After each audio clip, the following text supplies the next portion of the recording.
C'est un grand plaisir d'être parmi vous, évidemment, aujourd'hui pour inaugurer ce site. Ce projet s'est distingué par son audace, par sa cohérence avec les ambitions de cet appel à projet. Et ce bâtiment des années 1920 fait partie de l'histoire industrielle et artisanale de Belleville. Et grâce au travail du collectif La Grande Coco, il retrouve aujourd'hui une nouvelle vie. Vous avez inscrit la solidarité au cœur de votre projet. Et ça, pour moi, c'est fondamental et c'est ça qui fait les tiers-lieux. Sans solidarité, il n'y a pas de tiers-lieux. Je crois que ça, c'est de l'esprit solidaire.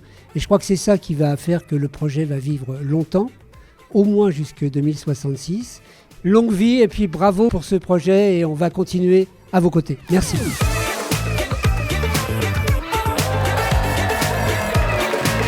C'est un projet qui a été lauréat en octobre 2017 et il s'agit d'un tiers-lieu sur la fabrique de la ville. Donc l'idée c'est de mélanger à la fois des professionnels de la ville et aussi un lieu de convivialité et de solidarité. Donc ça intègre aussi une cantine solidaire au rez-de-chaussée et il y a la partie Resto du Cœur. C'est une réhabilitation d'une ancienne fabrique de fleurs artificielles, à peu près 2/3 en construction réhabilitée et le reste en construction neuve en fond de parcelle. Donc on est au centre du 20e arrondissement. Ce projet-là, on l'a fait en mettant en place tout d'abord une rénovation énergétique, en isolant au maximum le bâtiment, on a changé toutes les menuiseries. On a fait pas mal de chantiers participatifs pour tester différentes choses avec des matériaux locaux, de la paille, du chanvre, plusieurs types de mélanges. On a réussi à installer une chaufferie au granulé au sous-sol, donc toute la chaleur ici est originaire de la biomasse.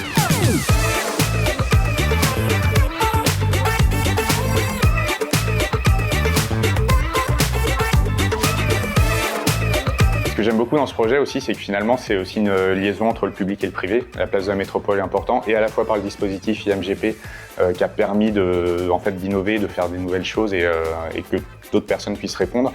Mais derrière, il y a un suivi aussi du projet, de l'accompagnement. C'est pas juste on gagne et on se débrouille, la métropole est toujours présente et jusqu'au bout, elle était encore là aujourd'hui.